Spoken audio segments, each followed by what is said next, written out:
Apresentar para os alunos agora, qual que você acha que ia ser a melhor rota para fazer?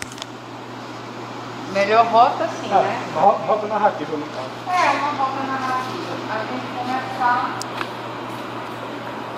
gente tem que mostrar, o título da exposição, né? Que foi tramado em colunas, sobre parafusos e madeira. esse aspecto técnico dele, Isso. prático e o que significa.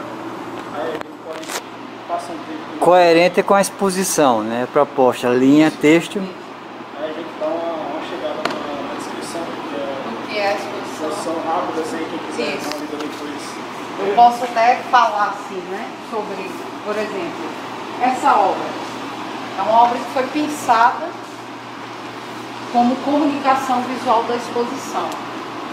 Por que essa obra?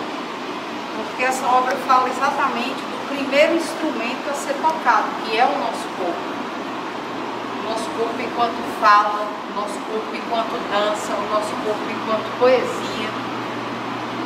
Tudo isso, essa música, essa poesia, essa dança, se transforma em pintura. Quantos artistas assim, não fizeram isso? Em outros tempos, assim, você tem exemplos disso na década de 20, você tem na década de 30, você, né, de unir as artes. E em momentos de crise, muitas vezes em momentos de crise, quando os artistas se reuniam e começavam a trabalhar juntos, assim, técnicas e linguagens. Então, assim, Picasso, Mondrian, o próprio Picasso, Mondrian, Chagall, todos esses que tinham amigos, Jackson Pollock, né? Todos esses que tinham assim, amizade, afinidade, Kandinsky, Miró, Paul Klee. Paul Klee era musicista, filhos de musicistas, e a maior parte das obras deles são baseadas em partituras, que ele compõe com cores. Então aqui a proposta foi exatamente essa. Compor com as cores, com as linhas, com os signos das artes visuais, compor uma música. E essa música é cromática. Cromática por ser de cor. Na música a gente fala de escala tonal, né, de vários tons. E se a gente fechar os olhos, quando a gente escuta uma música, a gente percebe paisagens, a gente percebe cores, a gente tem lembranças de algum tempo. Inclusive quem tem ouvido absoluto. Consegue ver tudo na Por exemplo, estão sendo desenvolvidos estudos com pessoas que são autistas e também com, além dos autistas, tem os sinestésicos, mas tem outras pessoas que têm uma especial condição de perceber essa música através da cor, de identificar cores através da música. E assim, isso vem sendo estudado, né, desde a década de 20, de 30, entende? Aí agora os estudos avançaram, né? Porque assim, a gente tem outras tecnologias e esses estudos vão sendo aprimorados, aperfeiçoados e se desenvolvendo nessa questão. Por exemplo, partitura cromática. Logo que eu pensei, como que eles iriam se expressar? Através da cor, através das linhas, dos signos que a música traz. Mas pensei também em textura, nessa arte texto, nessa coisa do papelão, do cordão, do papel. Por quê? Música é textura. Sempre que a gente toca um instrumento, sempre que a gente provoca, né, a sonoridade da voz, né, numa canção, até você afinar o instrumento, não só o instrumento musical, mas você afinar a sua voz é a textura que você está afinando ali. E aqui a gente veio afinar essa textura com o manual.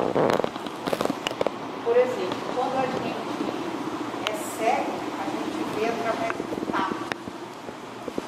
Para a gente ouvir melhor, é preciso fechar os olhos. É preciso esse silêncio para ouvir essa música inteira, para perceber essas cores, para perceber essa textura. E aí eu uso esse exemplo dos cegos assim, para falar assim, de que quando a gente tem esse contato manual, esse contato de fazer, esses saberes artesanais, a gente recobra, a gente traz para o nosso corpo a memória afetiva de canções, de melodias, de poemas. E quando eu falo isso, não precisa ser um músico necessariamente que cantou lá, mas pode ser a nossa mãe fazendo feijão e cantando. Pode ser o nosso pai nos dando instrução sobre alguma coisa de fazer na casa. Aí está a poesia, aí está a música. É exatamente trazer essa música, trazer a textura, esses signos que estão presentes na música e nas artes visuais. Então, assim, o que é a música? Se não pintura, se não desenho. O que é uma partitura? São signos, são desenhos. A partir de uma melodia. E a gente vai compondo aqui, pensando, né, nessa textura, pensando nessas tonalidades. Mas tem uma letra, muitas vezes, por trás dessa música. E essa letra também nos traz signos, nos traz cores, nos traz formas. E quantos artistas não falam sobre pintura, nos falam sobre desenho, sobre escultura. Lá vem chegando o verão, o trem da Estação da Luz, é um pintor passageiro, colorindo o mundo inteiro, derramando seus azuis. Pintor chamado verão, tão nobre a tua aquarela, papoula vermelha, rosa amarela, me faz mais moreno para os olhos dela. Ao seu Valença. Então, assim, ele vai desenhando, né? Ele vai pintando como um quadro. A obra da Ana Luísa Barros, né? O Amor Marido. Ela escolheu variar só pegar, né? Ela escolheu papelão, né? Aí areia, o mar, ela traz beira-mar, Zé-Mário. Ela não conhecia essa música, mas aí eu fui recitando uma rebota de cores vibrantes e ar soberano, um olho que mira, no calmo engano, durante um instante que vou contemplar.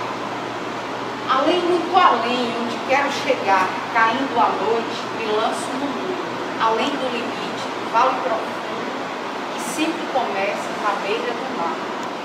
E há por dentro das águas há quadros e sonhos, e coisas que sonham o mundo dos vivos, há peixes milagrosos, insetos nocivos, paisagens abertas, desertos medonhos, léguas cansativas, caminhos tristonhos, que fazem o homem se desenganar.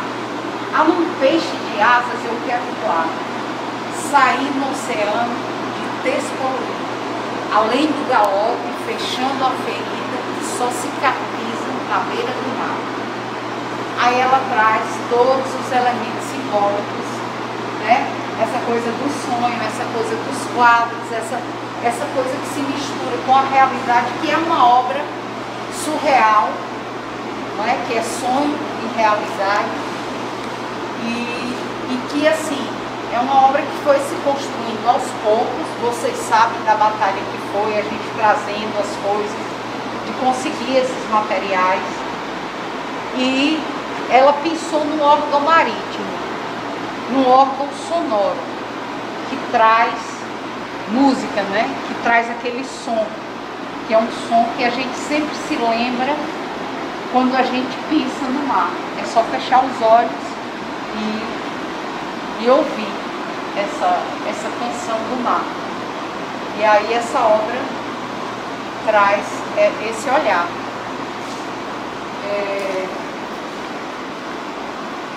Por exemplo, essa obra da Noemi Gomes.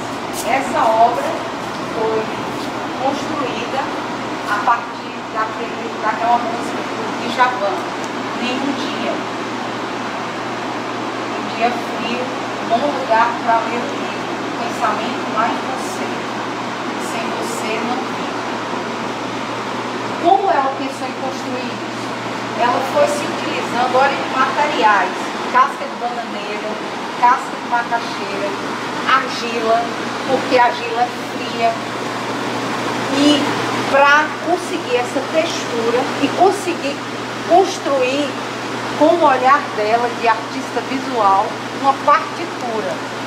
Então, assim, quando ela vai explicando isso aqui, você vai entendendo que aqui ela está estudando a partitura, as tonalidades, o ritmo, ela está falando sobre isso.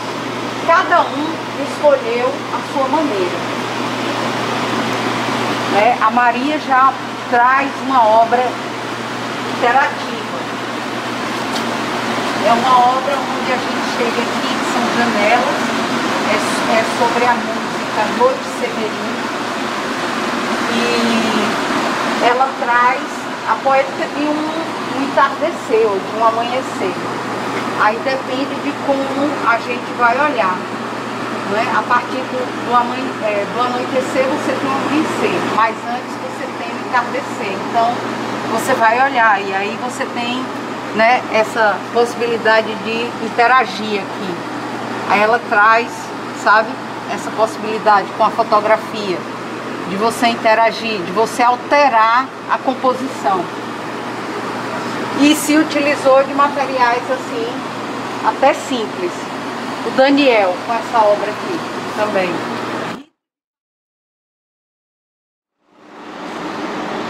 Ele fala de uma casa e de um cordeiro acorrentado. Esse rito de passar é um rito assim que nós estamos passando. Nós estamos dentro de casa, acorrentados, presos, mas nós também estamos livres.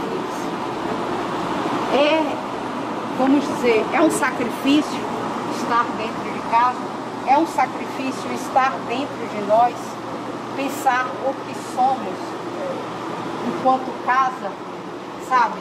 Qual é a música que reverbera de dentro de nós? Então, assim, ele fala de quê? De isolamento, de solidão, mas ele fala dessa passagem do tempo.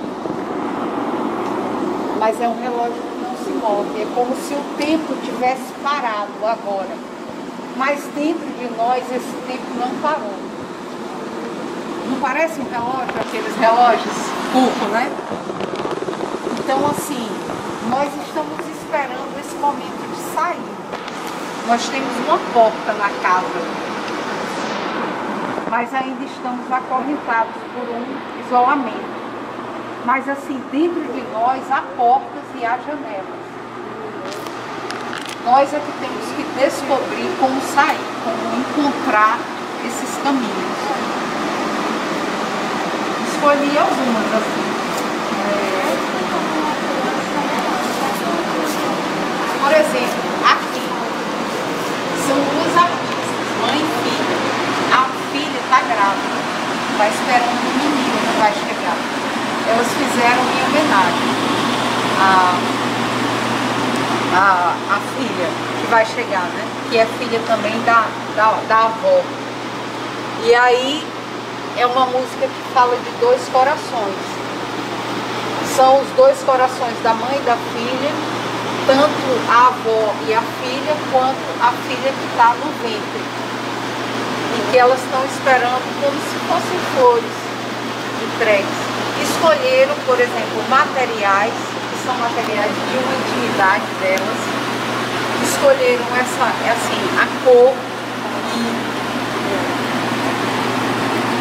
a cor, mas vocês observem, a gente pode pensar assim, é uma cor que está mais ligada ao feminino?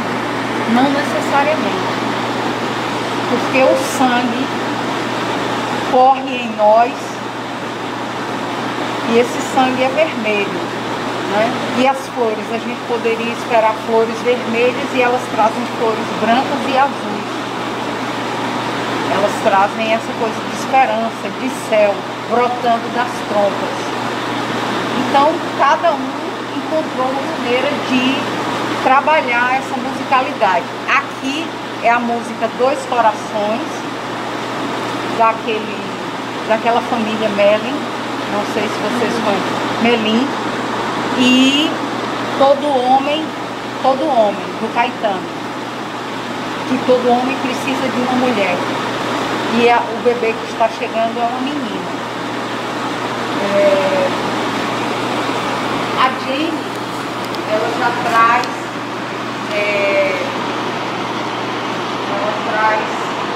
a música da Marisa Monte, cantada pela Marisa Monte, e essa música fala sobre viver, sobre estar vivo, sobre querer continuar vivo, sobre amor. Ela constrói um desenho mais abstrato. Vocês observam que não é um desenho assim, realista, mas ela traz signos dentro desse desenho que é uma esperança de viver. Ela traz um sol, traz um arco-íris, traz um movimento que é um movimento até mesmo na música. Na música a gente tem a matemática, a gente tem a física, a gente encontra todos esses signos. Aí ela traz para cá, ela estuda matemática, ela estuda psicologia também, a Jenny. Então ela quis trazer esses signos, mas de uma maneira mais abstrata, não tão realista. Já a Guga, que é o apelido, o nome dela é Magdália, Lúcia Magdália, ela já traz Deus e Eu no Sertão, que é do Renato Teixeira. E aqui fica bem claro, não é? É a paisagem da casa, né? Da segurança, dessa coisa de estar no sertão, de estar acolhido, de estar envolto pelo sol e pela família.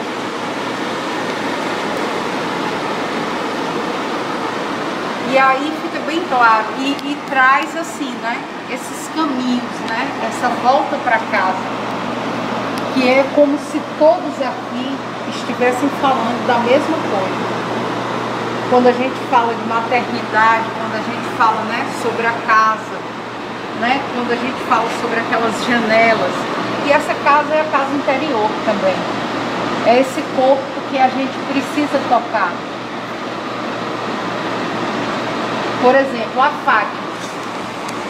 Eu comecei a analisar a obra da Fátima. Observem assim. Ela está falando de festa, ela está falando de luz, mas não tem ninguém na rua. Aqui você só tem um casal. As pessoas estão isoladas, mas as pessoas têm esperança de se reencontrarem numa festa. Então assim, há uma esperança. Então assim, há uma fé que nos traz essa força nesse momento tão difícil. É uma exposição que poderia, assim, a gente pensar, vai ser uma exposição sombria, triste, porque foi feita exatamente só durante o mês de março. Eles só tiveram um mês para pensar material, qual música escolher, como iriam desenhar isso. No ápice da pandemia. No ápice da pandemia. Mas, no entanto, você vê que é uma exposição vibrante, que fala exatamente dessa esperança que se tem quanto à vida.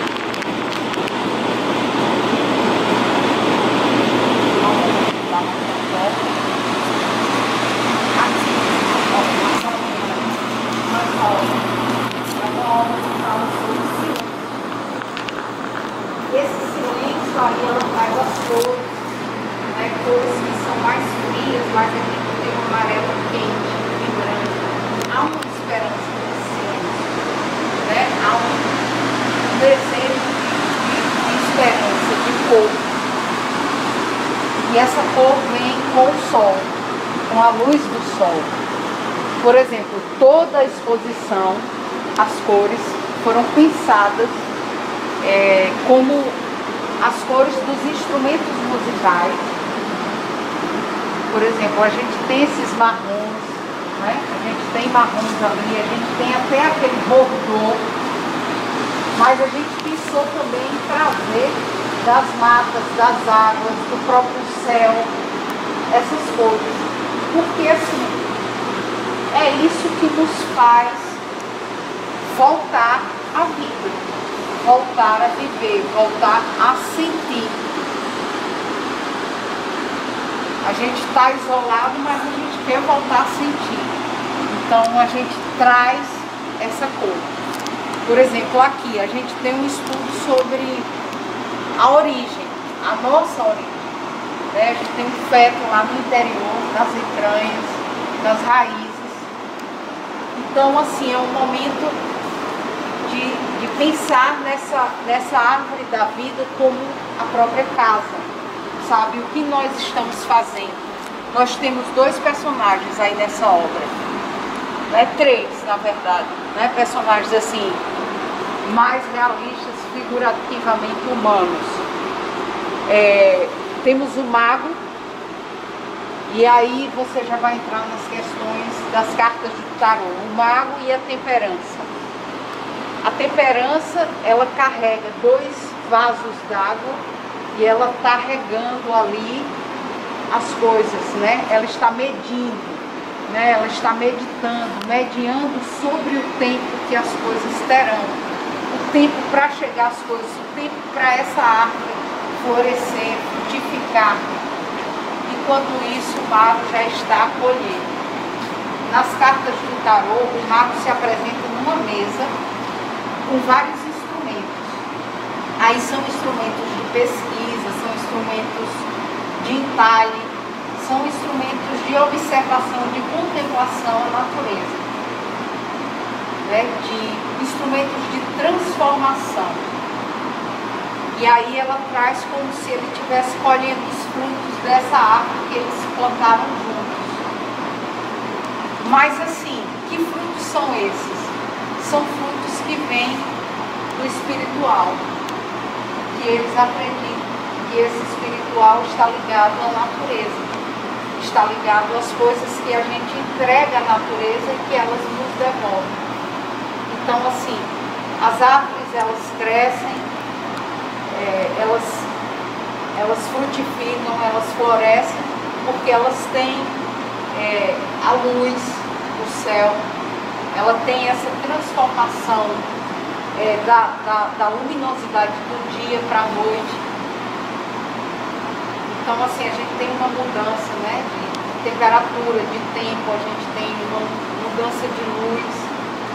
E isso tudo, eles acreditam que está ligado a algo maior, que seria o divino, o espiritual. Aí eles colocam aqui como centro e como se fosse a irrigação para que essa árvore floresça.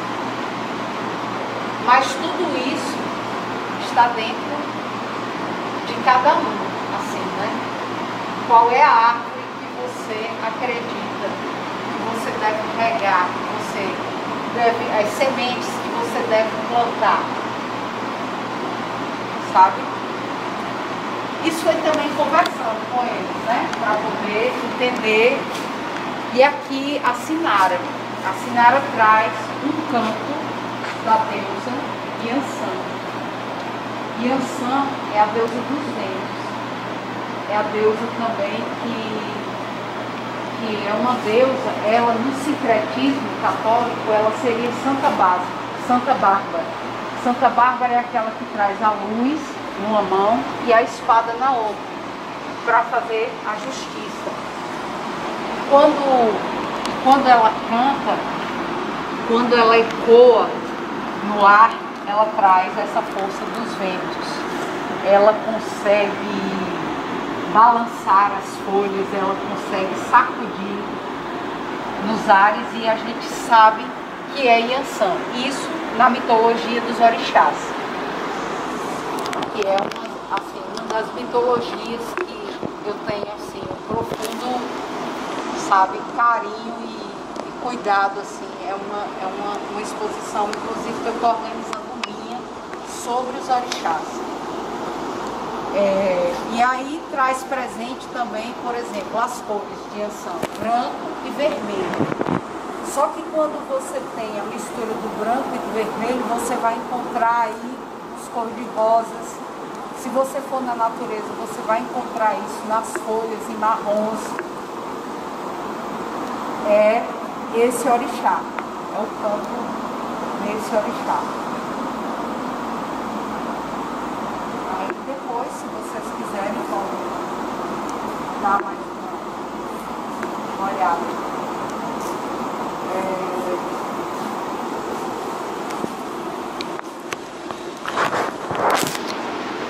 Vocês escolhem, né, a que vocês acharem para falar, né, porque não dá para falar de todas para os alunos, mas em cada momento vocês vão falar com as palavras que vocês escolherem e lembrarem para materializar isso, certo?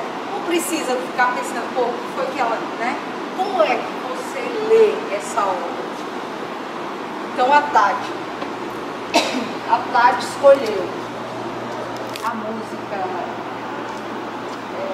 O Sonho de uma Flauta, que faz parte do Teatro Mágico, quem conhece vai. E aí fala sobre a casa de uma borboleta, que é a nossa casa também, que é o nosso casulo, que é um útero. Toda casa é lembrada como um útero materno, onde a gente se sente seguro, mesmo que a gente não esteja com a nossa mãe, com o nosso pai.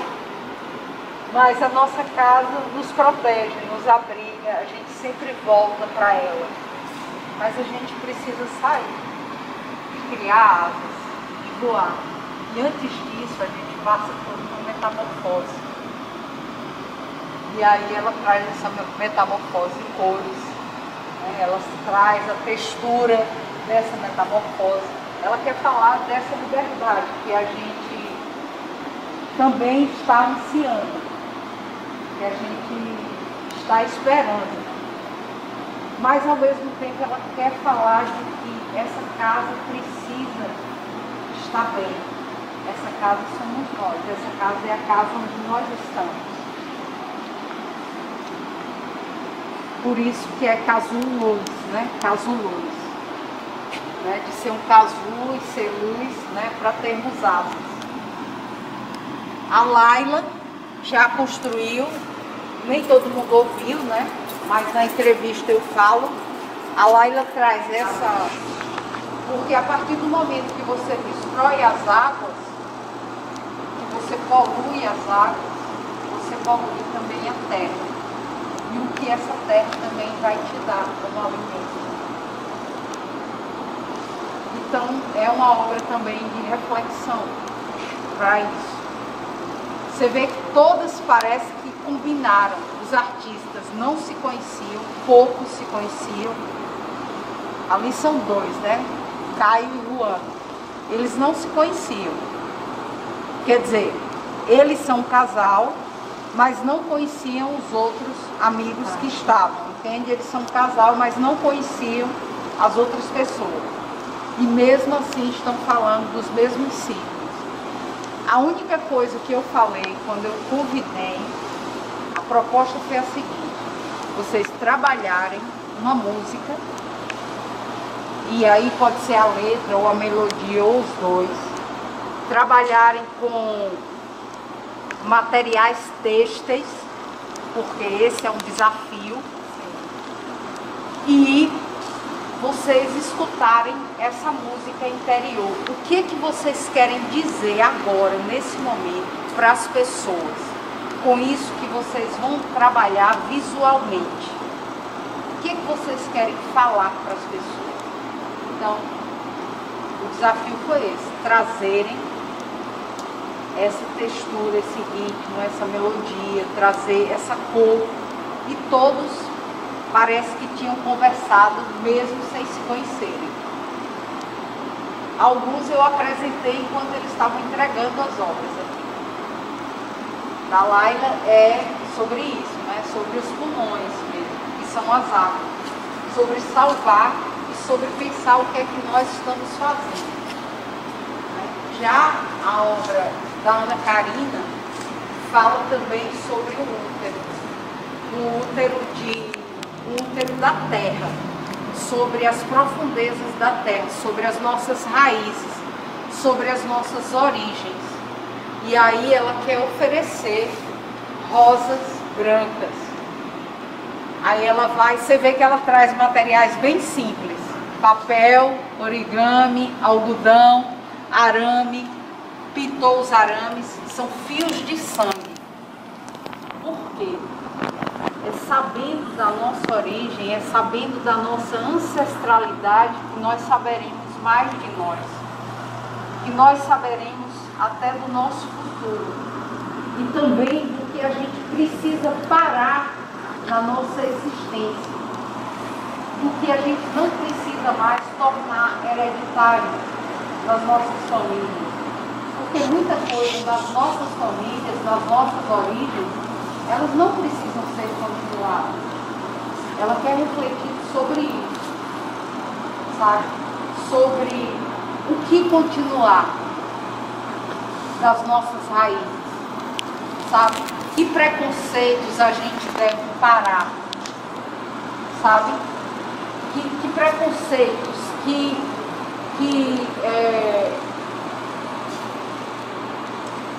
maneiras de pensar a gente deve parar. Por exemplo, isso parou em mim, eu não quero que isso prossiga.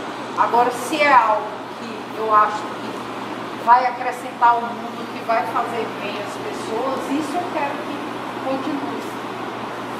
Então, assim, é um oferecimento de luz, né? Porque o branco é luz, e você traz rosas brancas saindo da escuridão da terra, das raízes da terra, e você oferece a todos os seus ancestrais, pedindo esse cuidado, esse carinho pelo que for continuado, pela raiz que vai ser continuada, que vai ser transplantada, pelas sementes que serão lançadas.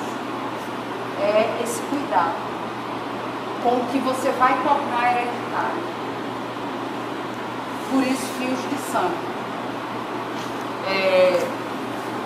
Aqui também a gente fala sobre jardim, a gente fala sobre vida. É uma obra que é sem título, a composição da música. Ali a Ana Karina usou Brahms e os sinos tibetanos. Ela usou só a melodia, só o instrumental. Aqui o Weber, ele fez a própria composição, porque ele é músico também, além de, né? Por exemplo, a música para a composição do Caio e da Juana, naquela arte da vida, ali é uma composição dos dois também, entendeu? Eles se inspiraram em Jardim das Acácias como letra do Zé Ramalho, mas aí eles também fizeram uma música especificamente para aquela obra. E o Weber, ele fez uma composição para os jardins subterrâneos. Os jardins subterrâneos que muitas vezes a gente não conhece. E também os jardins subterrâneos de nós. Os jardins interiores de nós. Sabe? O que é que nós estamos plantando em nossos jardins interiores? O que há por debaixo da terra? Como essa terra está sendo cuidada? Existem outras vidas. Então, assim, aí ele convida a gente, através dessa árvore, para entrar nesse jardim subterrâneo. É uma árvore meio do mundo surreal, né? Uma árvore vermelha. E essa árvore, será que ela é vermelha porque ela tem sangue, ou é a luz que está iluminando essa árvore que faz com que ela seja vermelha? A mesma cor do arame. É a mesma cor do arame, que conversa com o jardim que a gente tem ali, que já vem dos outros, né? Dos outros lugares que falam também de jardim. E é isso, é para pensar o que há no interior de nós. E olha que a cidade na superfície, ela é mínima. Perto. Não só esse iceberg, botou a ponta desse iceberg, você não metrópole. Exatamente. E o conteúdo. O conteúdo mesmo está no interior. É para falar sobre, sabe, a grandeza do que está no interior de nós. Como se fosse quase um órgão humano. Sim. Porque somos, por exemplo, o que nós somos, se não extensão dessa natureza. A gente fala da natureza como se fosse uma coisa fora, mas não. Nós somos células dentro desse organismo. Então, qualquer movimento nosso vai reverberar no universo, vai ecoar. Como a música, que é invisível, mas ela reverbera, ela é escutada, ela é pensada.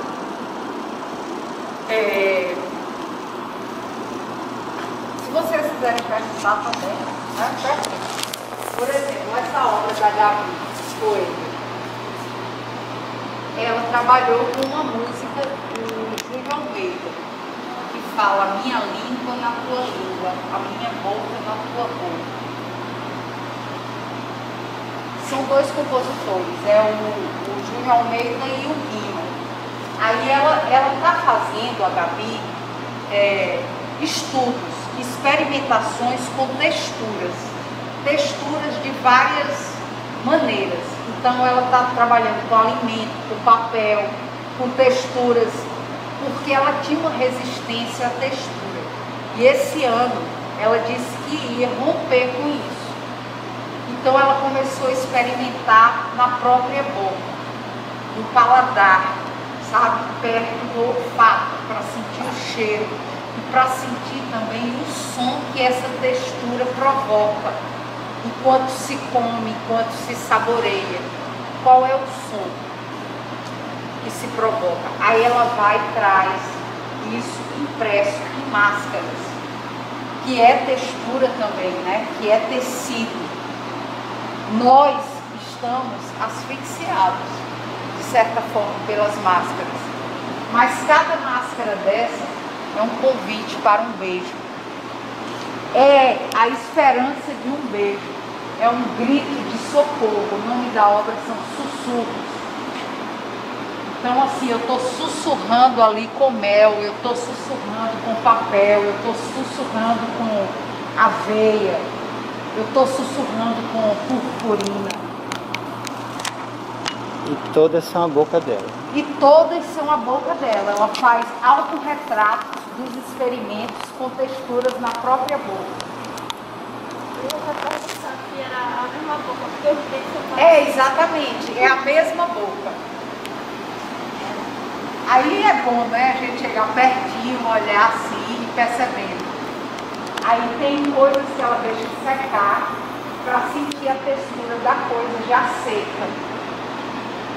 Entendeu? Ela faz vários experimentos com o corpo, mas agora ela está experimentando as coisas novas. E ela perdeu o pai no dia de entregar a obra. Foi, no dia de entregar a obra, o pai dela partiu. Ele estava assim, num estado assim, que precisava realmente descansar, né? E partir, assim, ele cumpriu o momento, sabe? E foi no momento que ela entregou a obra para nós. Foi um momento de alegria, um momento de despedida, é um momento de grito também, né? De sussurro, de dor, mas assim, a gente nunca sabe o que é que vai acontecer depois. A gente não sabe. A gente faz ideia ou não faz ideia nenhuma. Mas a gente quer que aconteça alguma coisa que não seja só isso a nossa vida. Não seja só essa materialidade agora.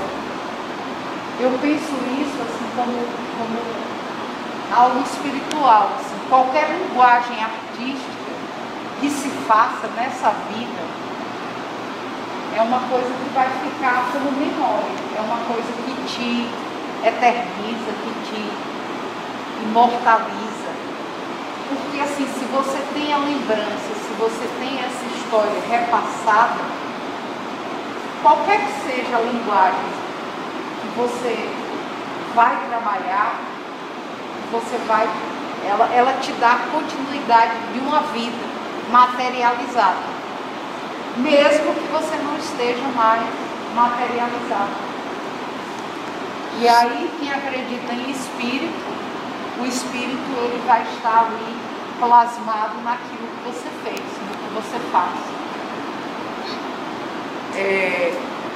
Aqui a gente tem a obra do Jackson. O Jackson traz Oceano, de Djavan também. Oceano, quem lembra da letra?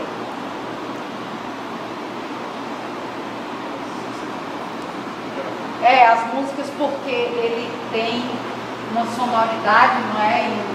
Um ritmo, um tom muito semelhante. Oceano. Pega aí, Chá. Oceano, só pra gente. Tá gravando? Oceano, só pra gente lembrar. Eu tô com ela aqui, mas eu não tô conseguindo verbalizar agora.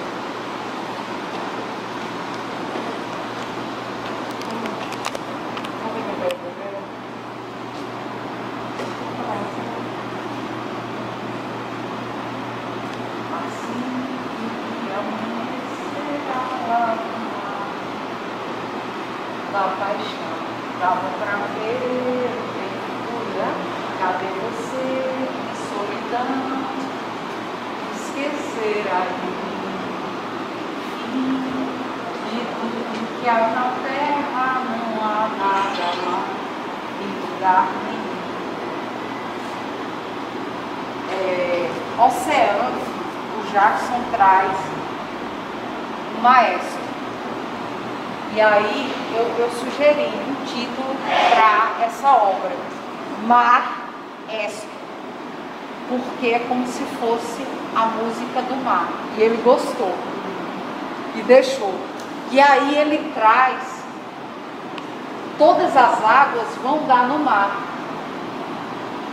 Ele traz uma orquestra, como se ele estivesse regendo uma orquestra de lavadeiras. As águas do rio que vão para o mar. E ele regendo essa música de Djavan. O maestro está regendo uma orquestra de lavadeiras. Uma orquestra percussiva. Quando a lavadeira bate ali na pedra, enquanto ela ensaboa, né? Enquanto ela coloca ali para coarar, tudo isso é musicalidade. A gente tem Hermeto Pascoal falando sobre isso. A gente tem John Cage falando sobre isso. Graciliano Ramos traz, exatamente, Graciliano Ramos foi um dos escritores, assim, mote, que nós passamos para Jackson, para ele trabalhar numa outra exposição.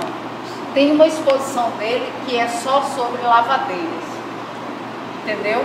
Que assim, a gente já tem um projeto e tudo, todos os desenhos, ainda não montamos, não apresentamos essa exposição, mas é só sobre lavadeiras. E essas são as primeiras lavadeiras que compõem essa exposição que virá. Mas todas são músicas. Qual é o material? Então, os materiais que o Jackson se utiliza, ele se utilizou duas esculturas de papel, em duas em tecido. Entendeu? Ele trabalha com papel que vocês podem até levantar para perceber o peso. Ó, a gente pensa que é pesadona, né? Mas vejam que não é. Entendeu? São leves, porque os materiais que o Jackson trabalha, ele dá muita ênfase a isso. A gente pensa que o maestro é pesadão, é leve. O que pesa mais é a base, que é de madeira, maciça. O que pesa mais é a base só. Entendeu? Ele se utiliza de materiais que ele recicla. Aí ele dá essa cor metálica. Mas o material mesmo são vidros de perfume, frascos de plástico. E aí ele vai só moldando, transformando isso. Rústicos, de certa forma, esqueléticos. Melhor do que se ele fizesse hiperrealista. Hiperrealistas. Até para criança é muito mais legal. É muito mais legal, porque a criança se identifica com esse fazer. Sim.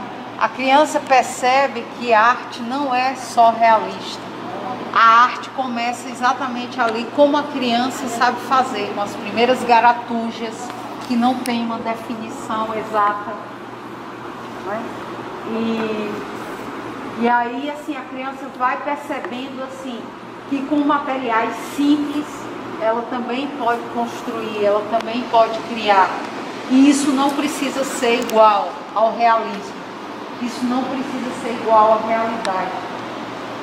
O Jackson tem muito essa coisa assim, dessa pegada. Ele tem duas netas, crianças também, que trabalham no ateliê com ele, que, né, brincam, experimentam os materiais.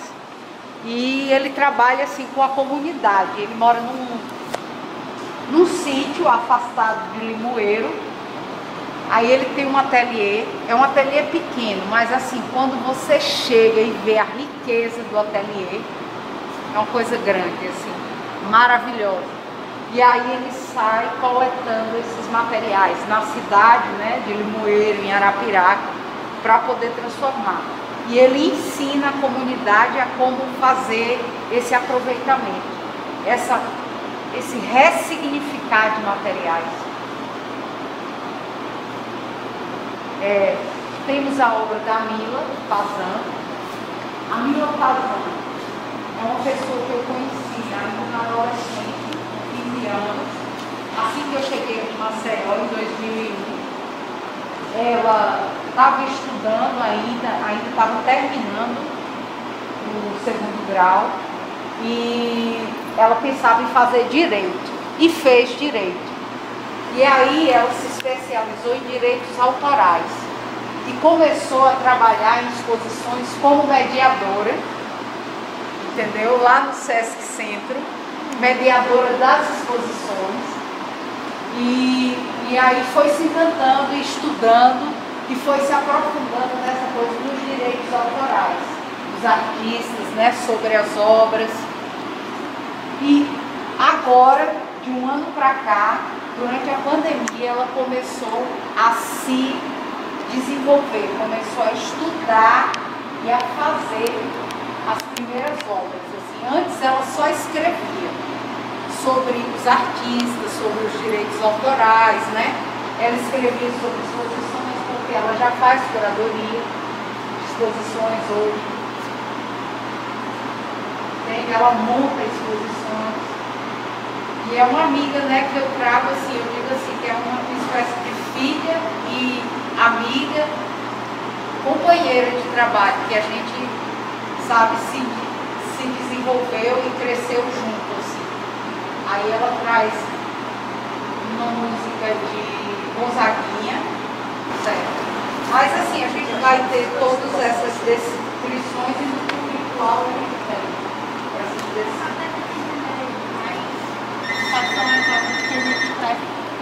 E a Jamila, ela não desenhou, não passou por essa parte de desenho realista. Mas, por exemplo, quando ela participou comigo de oficinas em ateliê de arte, ela trabalhou muito essa questão da textura dos papéis, dos recortes, das colagens.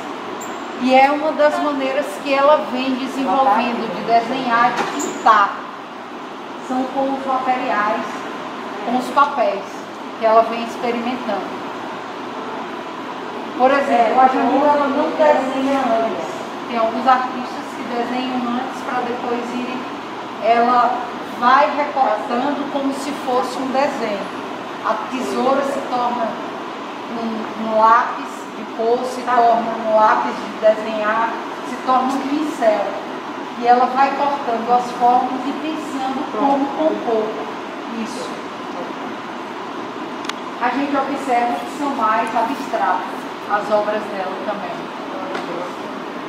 Não é? Isso, bem mais estilizado, bem mais. E aí a gente tem uma artista que já expôs aqui, que é a Cida Vieira, que já expôs muitas vezes assim os gatos em outras esculturas. Só que aqui ela traz uma metamorfose dos gatos em notas musicais.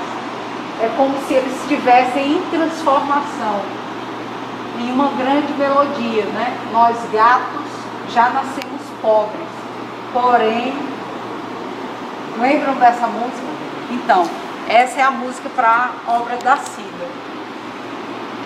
E aí todos estão em metamorfose para serem uma partitura musical. São notas musicais transformadas. E os novelos são exatamente as tonalidades da música, né? As cores da música.